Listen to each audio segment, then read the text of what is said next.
What's up guys, welcome back to Pat Outdoors. Today we're going to be working on another exciting project. Got a MotoTec 1500 Pro here, which is a 48 volt kids pit bike, but we're going to be turning things up on this one. I recently put together a Razor Pocket mod for my buddy Chris, and his daughter loves it, so they decided to drop off another bike for me to modify. This MotoTec Pro, I believe, is like 5 or 6 years old. It's a little tired now. You can see the brakes don't even work. It doesn't even attempt to stop the bike anymore. And the fork's actually a little bit off center. I don't know if you can see that. And then some of the plastics are broken. So we're just gonna clean things up a little bit. And the suspension is also completely shot. It completely bottoms out with ease with a 180-pound adult on there. And the customer request is to make this old tired kids bike into an adult-friendly pit bike that goes at least 40 miles an hour. I'm actually surprised that this thing actually still holds charge. Like, it still goes, but the last time I took this out, we were only able to clock it at 19 miles an hour. But before we start turning up the power, I wanna make sure that we're starting off with a safe chassis. So I wanna fix the brake issue, look over the suspension, and actually raise the bike a little bit. Put a stiffer rear shock on there just to make sure that this thing handles okay with an adult on there.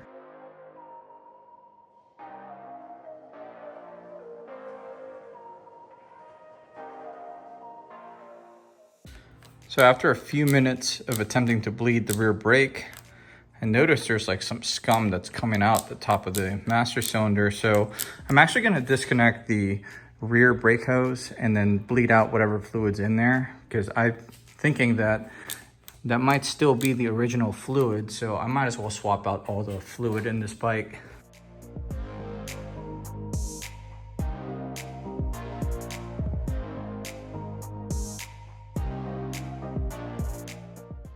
And just like that, we have a nice firm brake lever.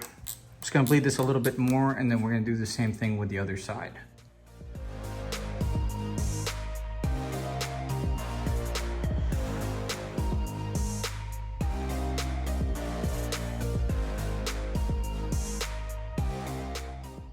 Man, good thing we were looking over the brakes, because this caliper is actually only held on by one bolt. This is why I don't just hop on any bike and just start turning up the power without looking over the important stuff.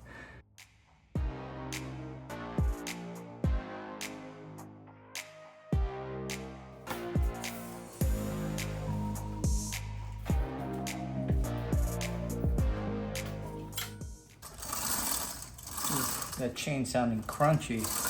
It's got a decent amount of rust on it, but doesn't look like any of the links are seized, so that's good.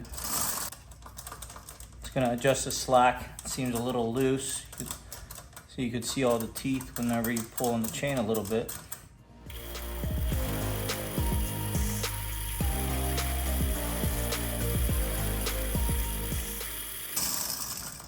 That should bring some life back into this chain. While that soaks up, let's adjust the tension a little bit. Axle nuts a 17.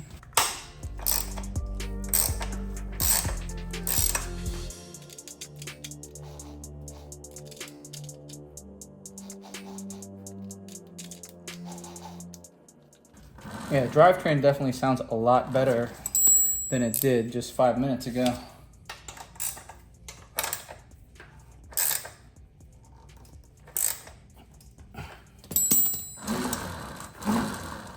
The chain's looking a lot less rusty.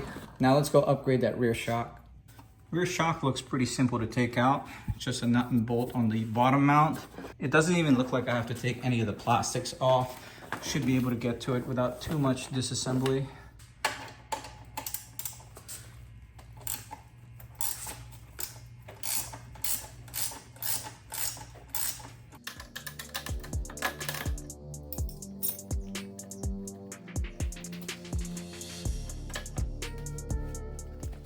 Gonna let that hang there temporarily.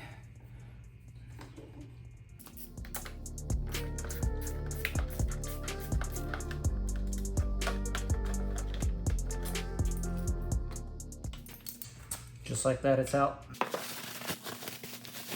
So here's the new shock that we're going to be installing. It's supposed to be a little bit longer than the original one. My goal is to raise it about an inch and a half for the back, and also have a higher spring rate. This is only rated for 250 pounds. I believe this one is close to something like 800. This shock is meant for a 110 pit bike, so it's a little bit more suited for adult riding. This specific shock comes in 3 options: 260, 270, and 280. I went with one in the middle. If you want to keep the height relatively close to the factory, you can go with a 260 mil. If you're interested in checking out more information about this shock, I'll have a link to it in the description below.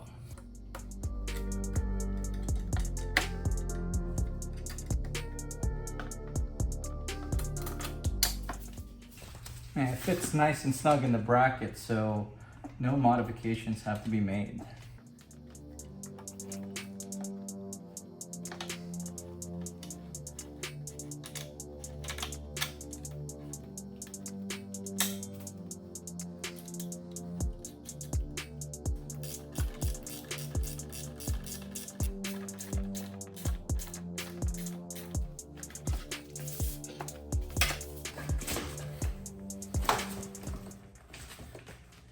All right, that is much stiffer.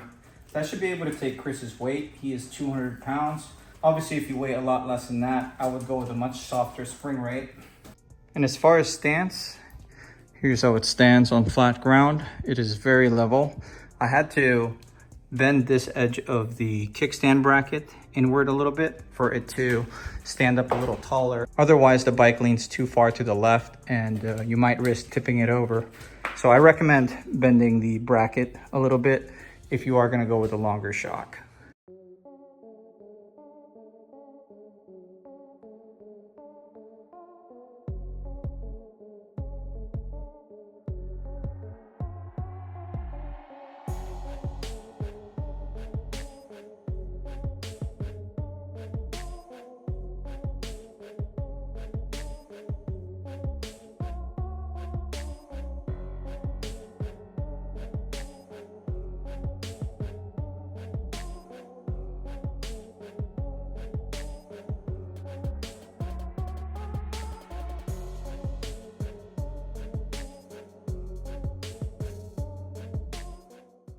And this thing is looking better and better as we continue to work on it.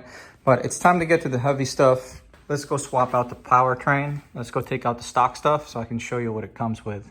And as far as the motor, you can already see it from here. This is a 1500 watt, 48 volt BLDC brushless motor. Let's go check out what battery and controller this bike comes with.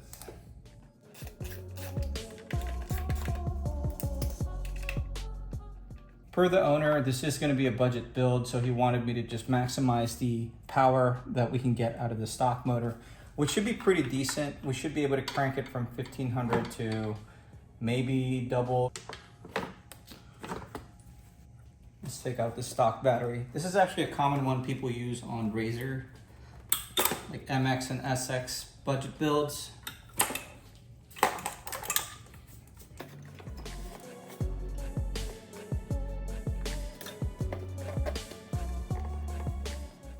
Start by disconnecting the charge port for the battery.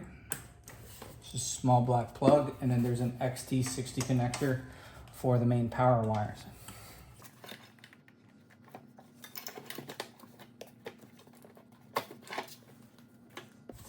So the original battery specs are 48 volt, 13 amp hour with a max charge current of 4 amps and max discharge current for 40 amps. So this thing probably could have put out more power than the 1500 watts that this bike is rated for if you went with like the Electro & Co upgraded controller. Oof. The battery I was hoping to fit in there is in a Morge 72 volt, 20 amp hour, but I don't think it's happening. This looks a little bit too big for this frame. Might have to go with a different plan. And then the controller looks very similar to all the other Chinese brushless controllers like the Weber and Kunrei. This is rated for 32 amps, 1500 watt. So we're gonna take this out, and I'm actually planning on putting in a Fardriver ND 72200. Thank you, Jackson Kreider, for hooking it up. You can get these on eBay or Econic Cycles as well. I'll have links in the description. I wanted to see if the battery was still good since I looked at the production date, and this battery is only 3 years old. And it's only holding a charge of 47.1 right now, which it should have been closer to 53, 54 volts on a full charge for a 48 volt battery. And this charger that was given to me by the owner of the bike is only blinking green, even though it's only at 47 volts. So either the charger is not working as it should, or this battery's gone bad. I'm gonna order a 48 volt lithium battery charger just from Amazon to see if this is gonna charge correctly, since I really don't think that we're gonna be able to fit this Amorge 72 volt battery in this frame. This portion of the frame just leans in a little bit too much that it's gonna squish the battery. And even if I cut all the tabs off the frame like EMX Brandon did, I still may not have enough space to safely fit the battery. So I'm gonna see if I can salvage the original 48 volt. While we're waiting for the new charger to come in, let's go attempt to install this Fardriver and the 72200. Next thing we're gonna be doing is removing this big blocky controller along with this bulky harness that it's connected to. We're also gonna be deleting some of the accessories like the brake safety switches on both brake levers, since I know Chris likes to wheelie his bikes and those brake switches don't really help with that. It cuts power kind of abruptly. So we're gonna be leaving those off, and then we're gonna install the Fardriver controller in the most basic way possible. Just the power wires go into the battery, power and ground, phase wires to the motor, harness, Bluetooth adapter, throttle, ignition, and hall sensor connector. That's pretty much all we're gonna hook up for now. Just enough to get the bike running correctly. Then we may add some accessories in the near future. First, I'm gonna take the covers off and take the seat off so we can get more space here.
And here's how I have the Fardriver controller mounted.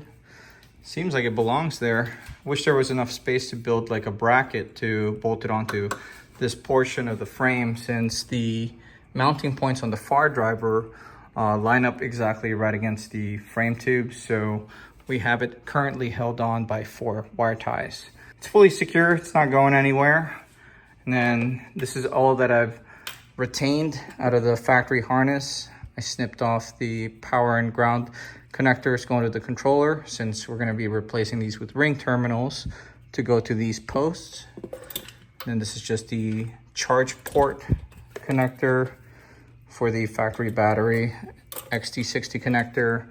I deleted the ignition switch on the side of the frame, since we're going to be using one from my Razor, which has a built-in voltmeter on there. I may or may not be getting a Noisy Cricket kit for this SX500, so we can take off some of the accessories that we used on there to install the Fardriver on there last week and transfer them over to this bike. A couple connectors that I'm going to be taking from the old controller are the throttle 3-pin connector, the 6-pin hall sensor connector, since the one that's on the Fardriver controller harness is a different style.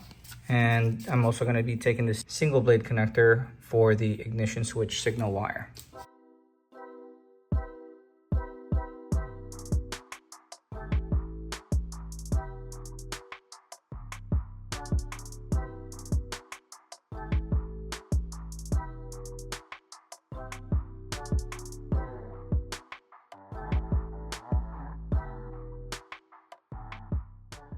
Here's a closer look at the wiring harness. These are all the connectors we're not going to be using. We're mainly just using the black, red, and green 3-pin connector. This is for the throttle. Red is power, black is ground, green is the signal wire. And then I replaced the connector for the hall sensors with the one from the MotoTec bike.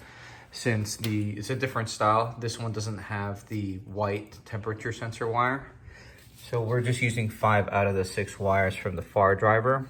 And the orange single blade connector is for the signal wire, which you're supposed to connect to your ignition switch. Those are the only 3 that we're connecting to the bike. But one thing I should mention is I did bridge the black and yellow wire for the speed controller connector, since if you bridge that, it pretty much bypasses the need for a 3-speed switch. It just automatically goes to the faster setting, since the bike's not gonna be like crazy fast anyway.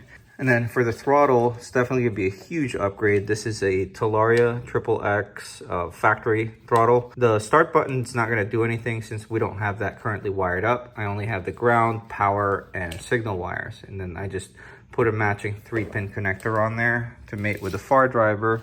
And then this is the ignition switch that we're gonna be using that has a built-in voltmeter. There's 3 wires coming out of that. Green is supposed to go to the power source, which we're just gonna bolt up to the battery terminal. The ground, same thing. I'm gonna do that on the negative battery terminal post on the controller. And then the red wire is supposed to be the signal wire. So we're gonna have that connecting to the orange signal wire on the Fardriver. This Talaria throttle is going to be a huge upgrade in comparison to the half twist throttle that comes with these MotoTecs. It's going to feel a lot more like a real dirt bike.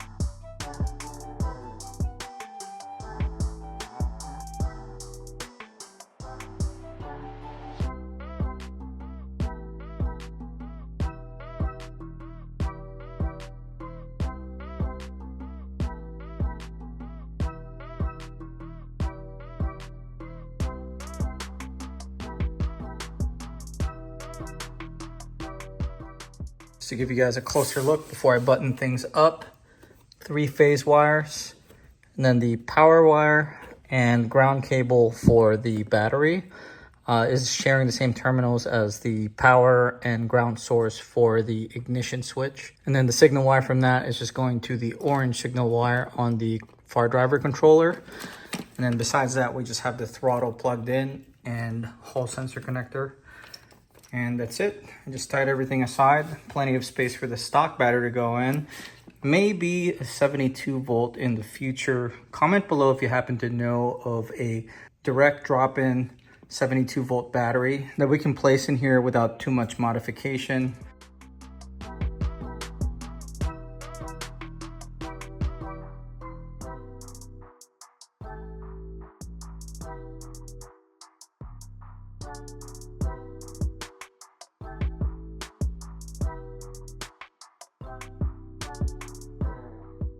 So unfortunately, I was unable to film the controller programming portion since I obviously needed my phone for the Fardriver app to connect to the controller and perform the auto learn procedure. But as you can see,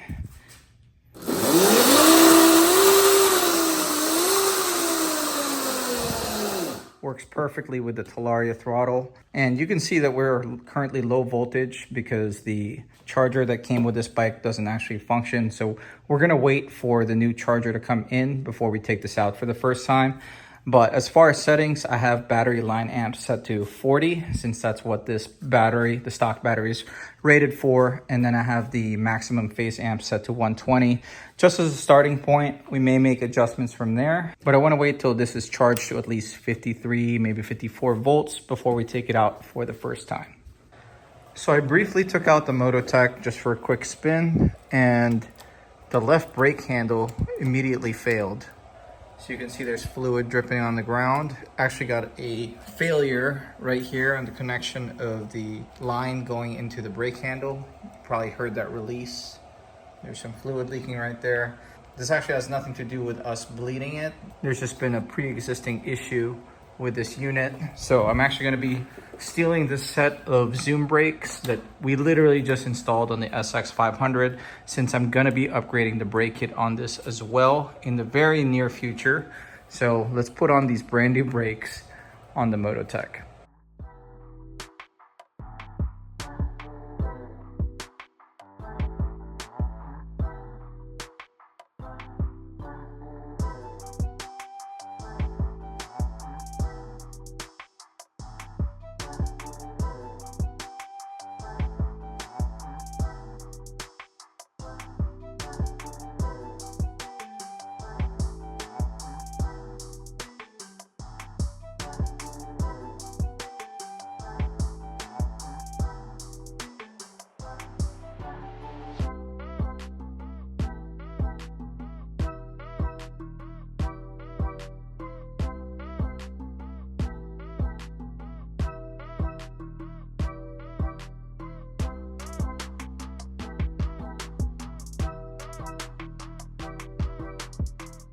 It's showing 54.3 volts.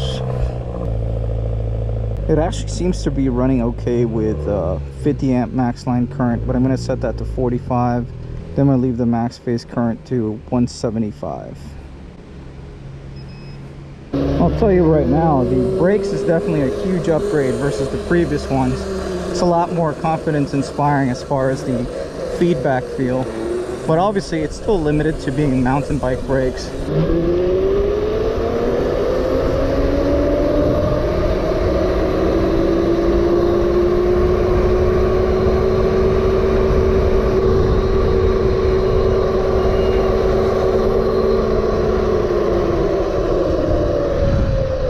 That's just about what I expected. Keep in mind, this is still with the stock battery, which it was only doing about 18-19 miles an hour prior. Another huge upgrade is definitely the Talaria twist throttle. This full range is so much better than the partial range of the MotoTec stock throttle, and it's also a full grip, not just like a little 2-inch section that you're twisting. So this definitely feels a lot more like a real pit bike. If you guys enjoyed today's video or found it helpful in any way, do me a favor and hit that like button. And if you like this kind of content, want to keep up with some of my projects like this MotoTec, my Talaria, my Razors, or my Roar Mantis, make sure you subscribe to this channel and turn your bell notification on. But this is going to be it for today. Thank you for watching.